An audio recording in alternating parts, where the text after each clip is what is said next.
Blog Talk Radio. Welcome to Last First Date Radio, featuring interviews with experts in dating, relating, and mating in midlife. And now, here's your host, Sandy Weiner.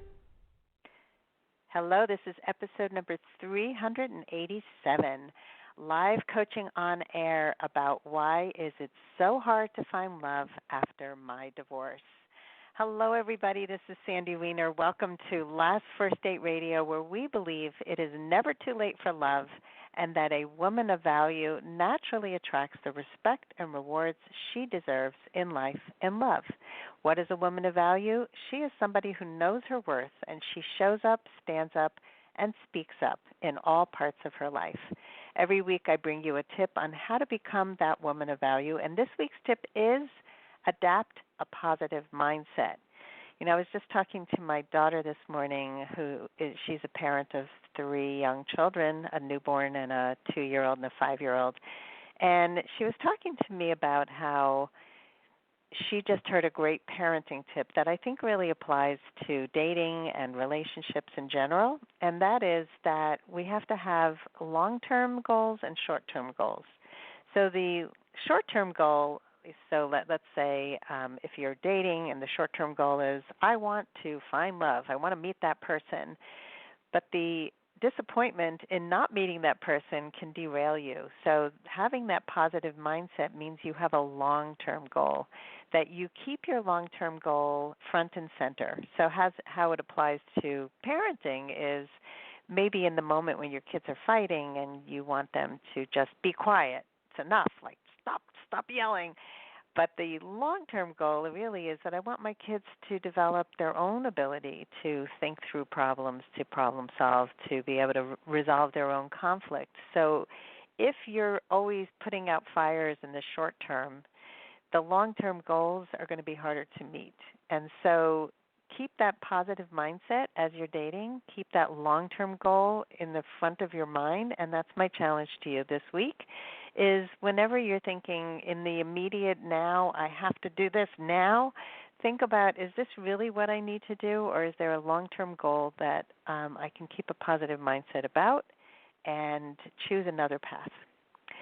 So before I bring on my guest today, I wanted to remind everybody who is not yet a member of Your Last First Date, which is my Facebook group. Join us. That's how I found Jami. Jami is a part of my Facebook group. Your Last First Date is a fantastic group. Jami can speak to that. And it's a place where you can come and feel safe and not where people are like off the rails, just, saying horrible things about dating and relationships.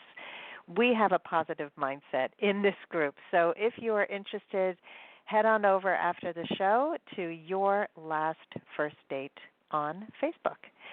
So here's Jami. Jami is 50. She just turned 50. She's been divorced for about 5 years, and she wants to know how to find love. She had one relationship post-divorce that lasted about 6 months, and it wasn't fulfilling in the end, and she wants to know how to find love.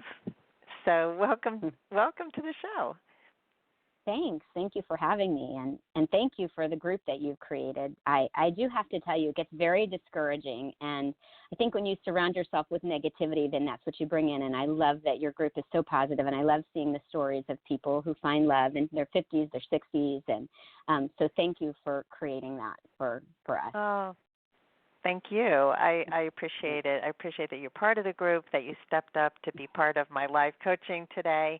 And, yeah, it's, what's so interesting about the group, we have over 3,000 women in there, and we do hear stories of struggle. We hear stories of people finally finding love, and then there's a breakup, and then they recover, and then they think that's the end of the world, and then they find somebody else, and it turns out it's the right person.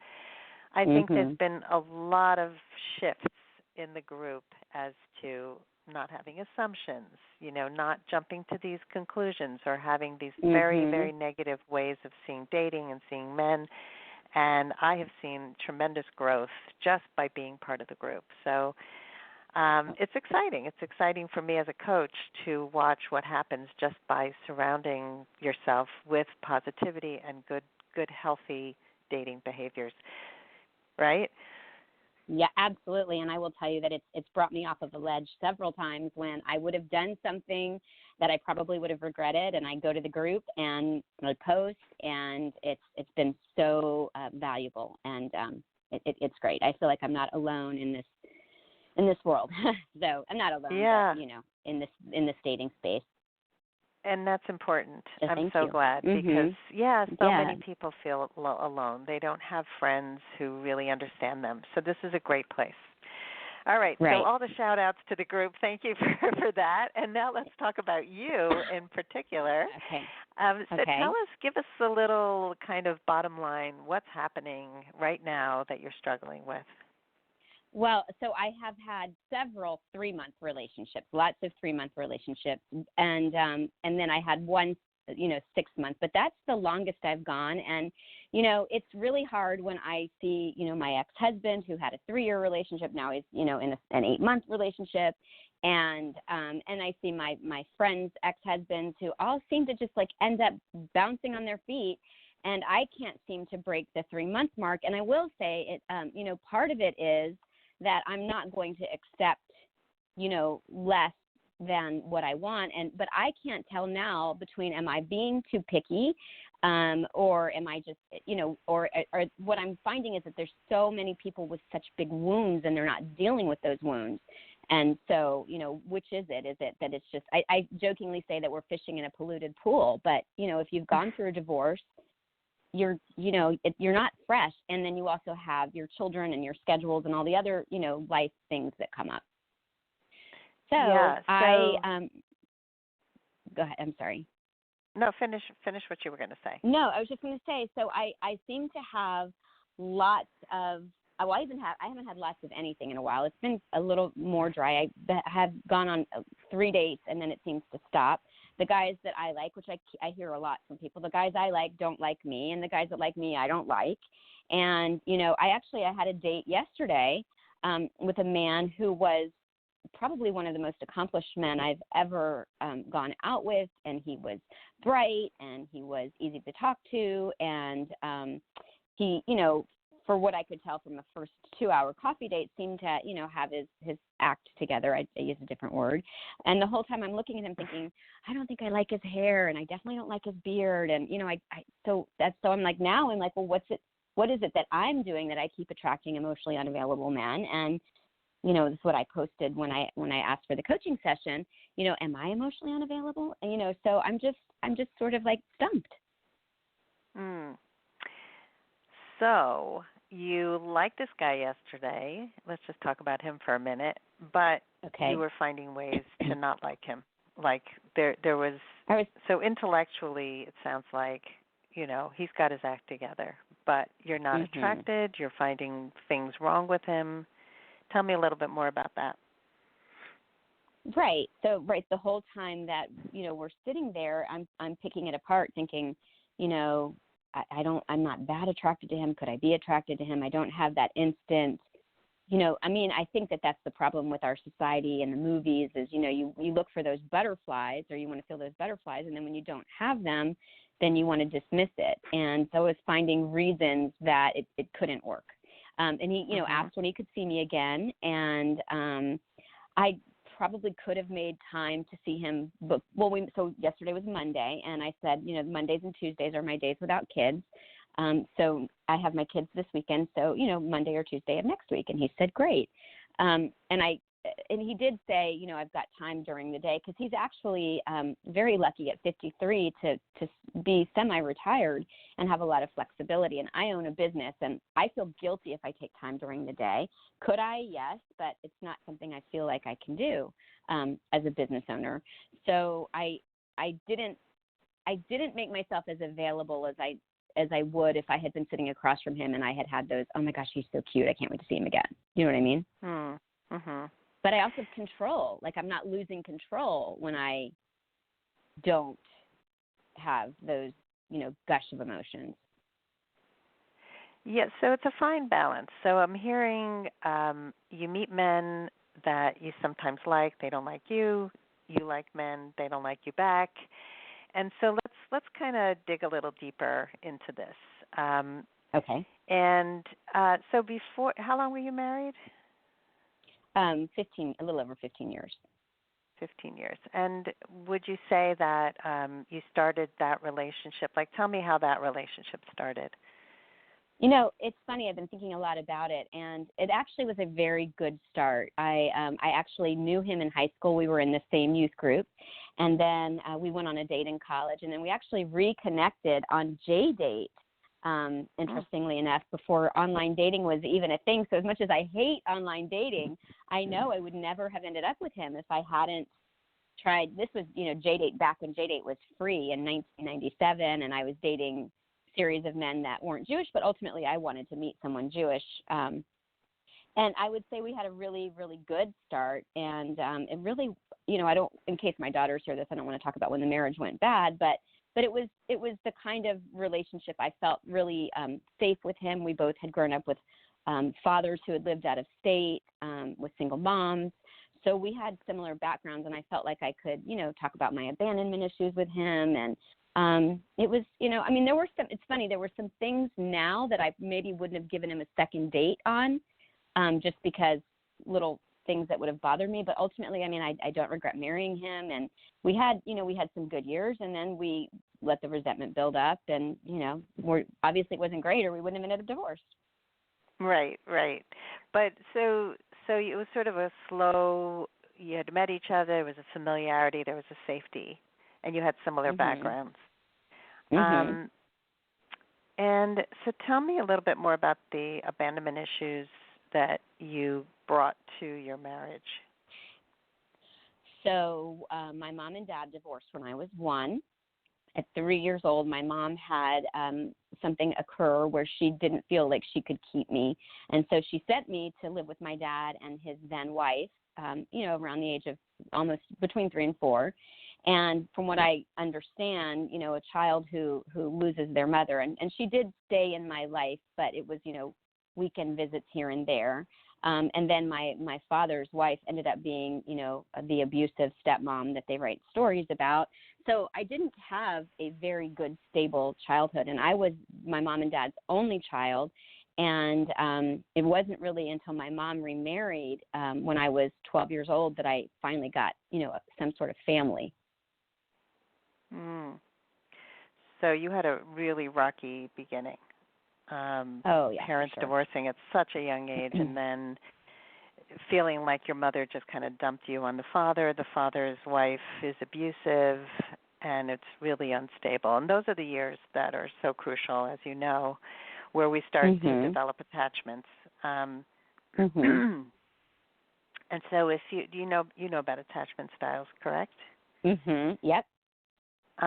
So have you, just for anybody who doesn't know, there's a psychology term called attachment theory, and the relationships we have as with our caretakers starts to determine how we attach to people. So if we had a secure attachment to our parents or whoever was our caretaker, in your case it wasn't just your parents, it was your mother, your father's wife, and your father and your mother, so you had a bunch of people who were caretakers.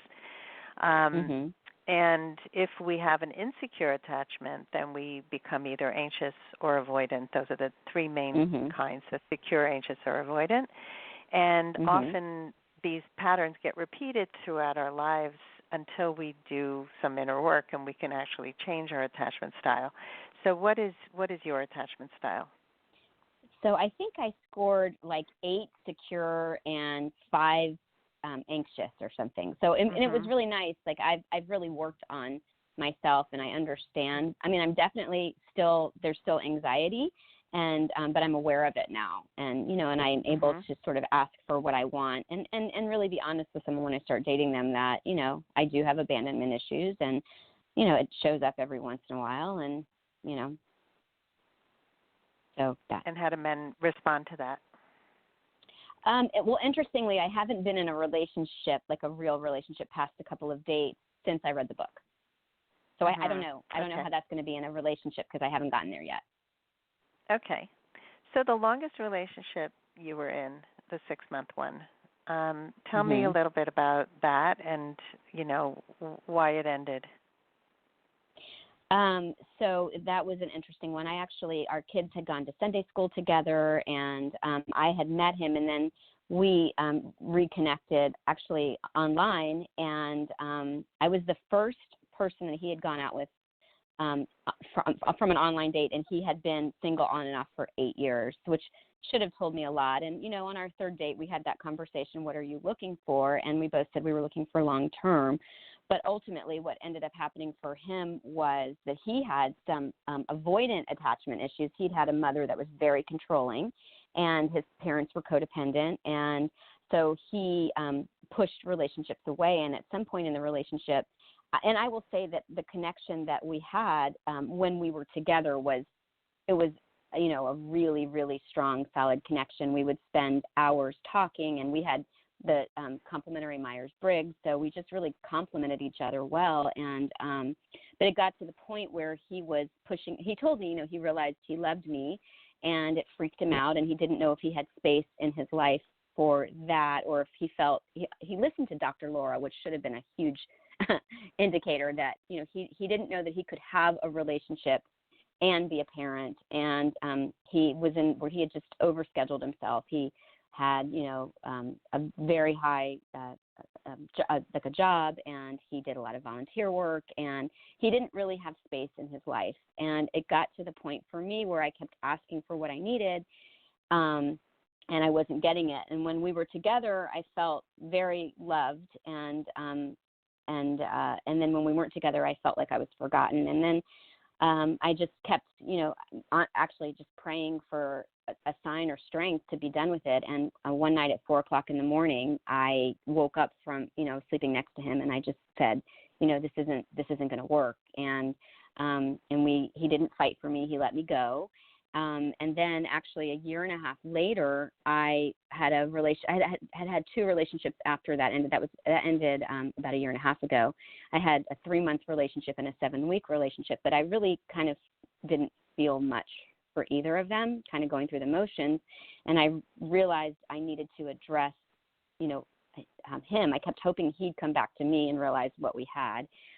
He didn't, and we actually got together twice and talked about maybe, trying again. And then ultimately what he said is, I realize I'm just not in a space that I'm ready for a relationship, but I'd like to leave the door open, and, maybe we can be friends. And I said, I can't be your friend because I'm seeking a romantic relationship, and I think that would block me. And I said, in terms of, us, me leaving the door open, you'd need to get therapy before I would ever, risk my heart on you again, because this is someone who knows he has issues, but he has not addressed them in therapy at all. Well, I love that you set agreements down and said no and set some boundaries. That's fantastic, because a lot of people would just be hoping without anything changing, and that never works. So well, and I learned that one the hard way. Yeah, but you have a lot of good relationship skills. Like, yourself pretty well. You know what you want, and you know that you're not going to settle for crumbs anymore, right? Mhm. Absolutely. But yeah, this is so reminiscent of your family of origin stuff. Somebody who's not fully there for you, and then hoping somehow that he'd come back and realize what he lost. Mhm. Yeah. I have to say, even I mean, if I'm going to really be coached, there's a part of me that still feels abandoned by my ex-husband. Like, I thought that whatever came, we were going to work through it, and so even that still is there for me. Yeah, so it's taking something that is not possible and hoping to make it into something else. Mhm. Right, or it's just, again, dealing with the abandonment of it all. Like, that is an underlying. Right. I hear that it's an underlying thing, and I'm thinking the word abandonment, if we can reframe that a little bit. Okay, please. Because abandonment is you giving up your power. It's you being left and somebody pushing you away. That's very disempowering. Right. Right? True. So if you could reframe that word, and let's say let's take the guy who was hard to let go, hoping he'd come back. Instead of saying that you felt abandoned, or even your ex, which one do you want to use? I don't feel abandoned by the ex-boyfriend, because the reality is that I see it from where he's at, and he just didn't have the capacity. I mean, it's disappointing to me that, and the reality is, I mean, he even told me at one point that he had never, felt like he did with me for anyone else, but he was still, and what I'm learning is that, and this is, I think, the frustration of dating, is that people will do anything to avoid fear. So even though they can have such great love, they're going to avoid fear more than they're going to go for that great love. So with that, I don't feel abandoned by him. I feel sad for the situation, and I feel sad that there are so many people, I would say men, but I know there are women out there too, who just can't, let go of their fear. So I would say the ex-husband would be a better example of abandonment. Okay, so let's take him, and instead of using the word abandoned by him, just like you just did with the ex-boyfriend, what could you say? What are some other things you can say? Well, I mean, two people made mistakes in a marriage, and I definitely, realize now where I made mistakes. And so I don't know, abandoned's not the right word. I guess it's that we kind of made vows knowing that each of us had this, traumatic childhood, that it wasn't going to be us. So I don't know how I would frame that. I mean, I guess just mistakes were made, and we didn't have the perspective at the time, or the resentment just had built up so much that it was hard to let it down. Mhm. Yeah, and it sounds like you also connected on wounds, on common wounds, common issues, which as you grow as a person, you connect on the good stuff. The wounds are still there, and we can relate to each other based on shared horrible experiences, but it's healthy when two people bond based on growth, on curating a good life for themselves. Like you were describing this last guy that you just went on a date with. He's curated a good life. He's already semi-retired. He's, has got really interesting things going on. So is there a fear of opening up to someone like that?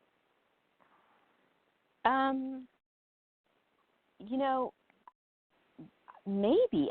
That's what I'm trying to figure out. I mean, why am I picking this person apart? And I don't know how much I'm influenced by my father was incredibly superficial growing up.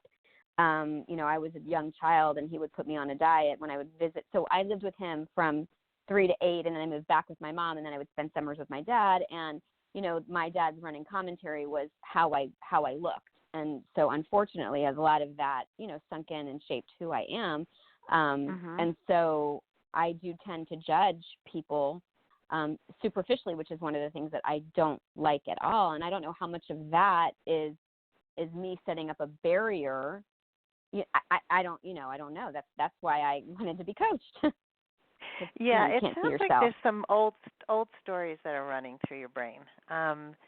The old story of, I look at people superficially because my father did, or I was abandoned in childhood, so I'm thinking about abandonment. This person might abandon me. It's really just like, okay, that's the past. That is the past, and it's time to create some new stories. And yes, that is how you got here. And it makes perfect sense that those stories still play. But if you start looking at those stories differently, just like I wanted you to reframe abandonment, and look at the stories as, they're not true, and really asking yourself, is this really important to me? And really making your own stamp instead of, this inner critic or the voices that keep playing. Do you still look at yourself and say, you don't look good enough? I mean, are you hypercritical of yourself? I wouldn't say hypercritical, but certainly critical. I mean, I'm Mhm. you know, I went on the divorce diet, which I'm sure you've heard of, and dropped, a lot of weight, and I feel, fairly as good as you can feel in a 50-year-old body. I mean, it's not what it was in my 20s, but it's good, and I'm healthy, which I, feel fortunate about. But there are things that I look at on my face, like I see my age spot, or I have a neck that I can't stand, and I'm like, oh, I'd like to have that fixed. So I definitely, pick myself apart, and then I also pick apart the men. Mhm. Yeah, so a lot of this plays out when we're critical of ourselves, we're also critical of others. We start to push away people based on things that are superficial and not really what's important. And Mm-hmm. so some of that is in really honing in on, first of all, on giving yourself more compassion on a daily basis, like really coming from a place of love and not fear. So let's say here's one piece of homework I want to give you. Okay. So you happen to bring up the fear piece, and fear and love can't coexist. They just Mm-hmm. can't. And so Mm-hmm. often, we're evolved. Like you sound like you do a lot of reading, and you know yourself well, and you know your Myers-Briggs and all that stuff, and that's all intellectual, right? That's your Mm-hmm. deep understanding with your intellectual brain, which is highly developed. And what I want you to do is get more into your body and more into your body's feelings and your body's sensations. And so throughout your day, I want you to make every choice from a place of love and not fear. And you'd be surprised how many choices you make out of fear. The choice to what to eat. I'm eating this because I love my body and I'm taking good care of my body, rather than I don't want to get fat. Mm-hmm. These are subconscious thoughts, right? Or Mm-hmm. I'm going to take a break from work, but I'm scared to death to do that. Like, so I'm taking a break from work and going on a date because I love myself. I love my life, and I want to find love. And so it's okay to take a break. I can give that to myself because I need balance in my life. So it's these messages that you start to move towards, and giving yourself so much more self-compassion and self-love as you do this. Mm-hmm. Yeah. So I will you take definitely, that on? yeah. Yes, I will. Yeah, it's interesting too because I had my daughters. We all are all having "Be Loved" tattooed. I had it on my wrist, and it's the only one I'll get. And anyway, that's a whole other story. But it says "Be Loved" because I want to come from a place of love and not fear. So it's a good reminder. Yeah, and talk Yeah. to your daughters about it if you want. Because it's amazing. I mean, I've had clients who come to me and their value system is all based on fear. Like, what's important to Mhm. them? Freedom. Why is freedom important to you? Oh, because my mother told me that if I if I tie myself to a man, I'm going to lose all my freedom. Oh, Mhm. that's interesting. Or Mhm. education is important to me. Why? Because without education, I'll be dependent on a man, and my mother told me that I should. So you get the Mhm. theme, and it's like, whatever values we have to choose them from a place of love. And so, Mhm. so what are some of your values? What's important to you? You know, authenticity and relationships with people, and I really value my daughters and their relationship. I value my relationship with my friends. I value integrity in the work that my company does and the women on my team bring to the table. I'm actually very spiritual, which has been a great help through all of the things I've gone on or have gone through. Is to have a faith in God, and is that you know Yeah. So when I listen to you, and when I work with a client, I do something called value strings. So when you say authenticity, it's like all the words that authenticity means to you. What is all the words that integrity means to you? Because when you connect with somebody and somebody else says, well, authenticity is really important to me, and to them it means, um, I don't know, like give me a few words that authenticity means to you.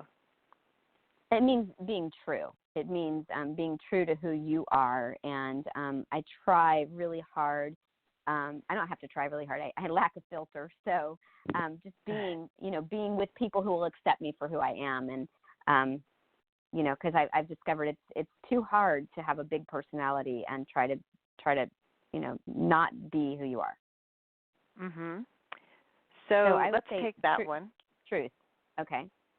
Truth, right. Okay. So when you're dating, do you bring your truth? Do you bring a big part of yourself, or are you bringing more of a representative of who you are, especially if you like a guy? No, I definitely I'm very much the cards on the table, maybe sometimes too much. And I know I used to do that, to sort of like, okay, if I'm going to scare you, let me scare you early. Like, I want you to see me without makeup as soon as possible. So, sometimes my friend tells me that I need to be Jami Light, L-I-T-E. She goes, don't come full force, Jami. Come in with Jami Light.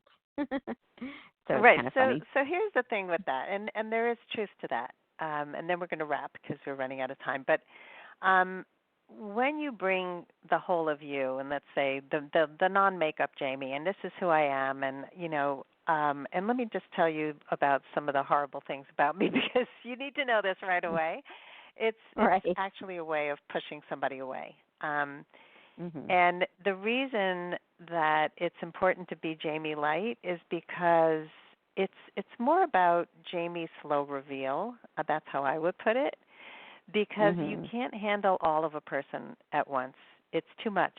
And it's actually, people who are really insecure start to dump everything out. They're like, hey, I have diabetes, and I just want you to know I have an eating disorder, and my mother died when I was 3. And, it's like, whoa, I don't need to know all of this about you. And it's like reading a really good book. So we have the Jami book that is a slow reveal. We don't read the end first. We read it slowly, and the chapters build, and that's the art of good storytelling, and it's the art of good dating. It's really being confident enough to not share all of you at once, and to have it be like leaving somebody with the memory of you and thinking, oh, I really want to know more about that person. Right?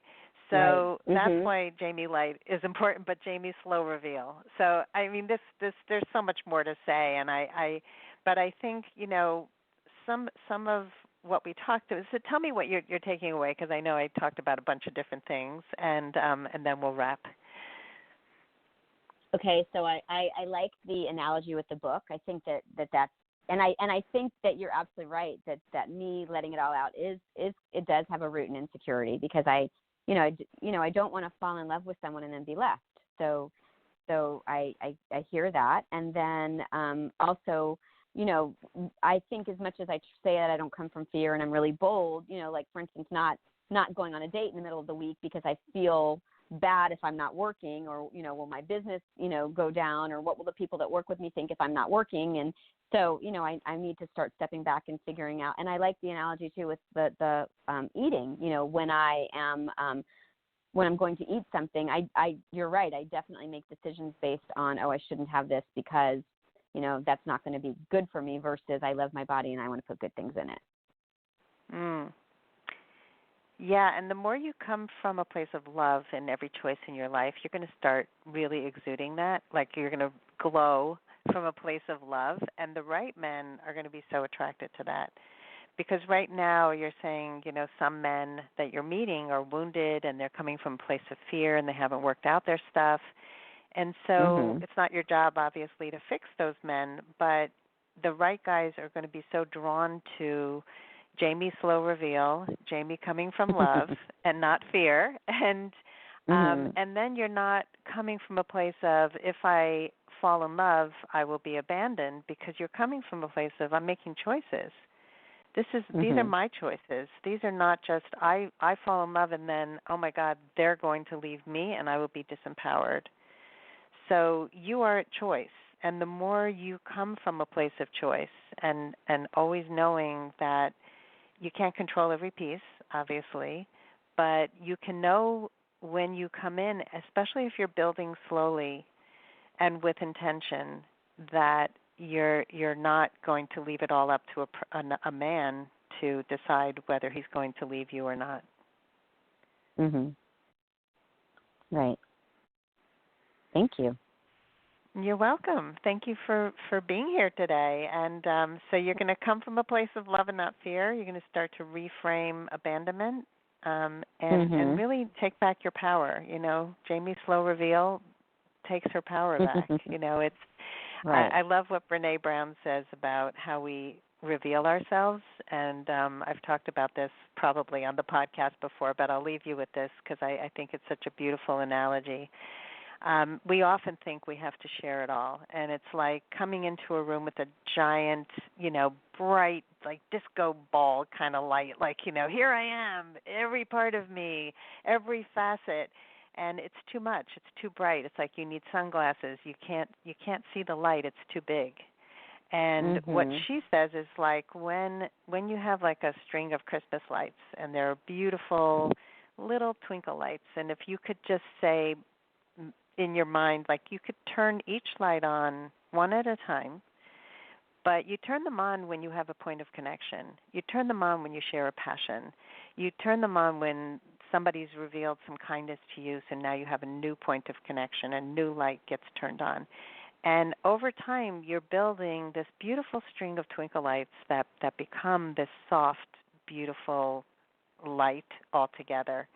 So it's not, I'm here, give me everything at once.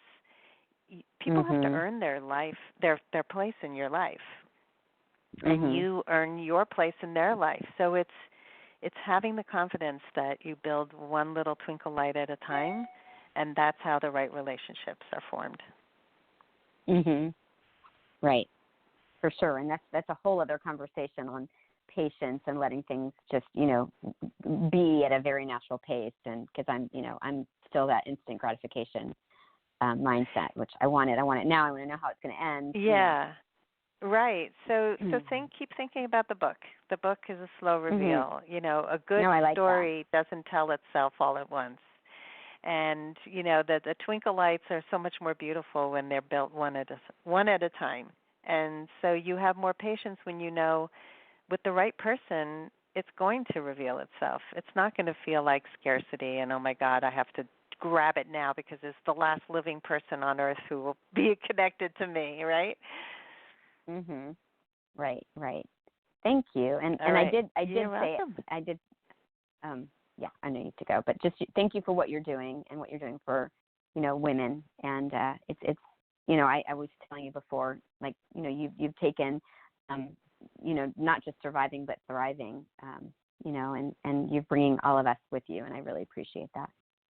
Oh, thank you, Jami. Thank you so much for coming on the show today, for being open to being coached, because it takes a brave person to be willing to see themselves in a new light.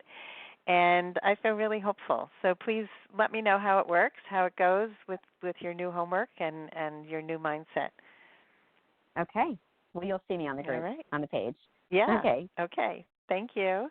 And thanks, everybody, for listening today. And if you love our show, please rate us and review us on iTunes, on Apple Podcasts, or wherever you listen to this show.